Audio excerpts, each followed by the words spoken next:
बिस्मिल्लाहिर्रहमानिर्रहीम। बहुत मशहूर सवाल है, बहुत सी मरतबा पूछा जाता है कि अगर हमारी कोई जहरी नमाज क़ज़ा हो गई हो तो हमें उस नमाज को जहरन ही अदा करना चाहिए या ये कि सिर्रन यानी आहिस्ता क़िरात के साथ उस नमाज को क़ज़ा करना चाहिए। याद रखना चाहिए कि 5 नमाज़ों में से 3 नमाज़ें ऐसी हैं कि जिनमें जहरन यानी बुलंद आवाज़ से क़िरात की जाती है। उनमें एक फजर की नमाज है, मगरिब की और ईशा की, ये 3 नमाजें हैं।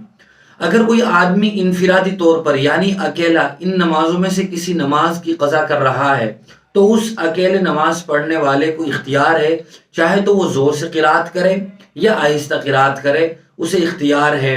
लेकिन उलमा फरमाते हैं कि ज़ोर से क़िरात करना अकेले इनफिरादी तौर पर नमाज पढ़ने वाले के लिए भी ज़्यादा अफजल और बेहतर है।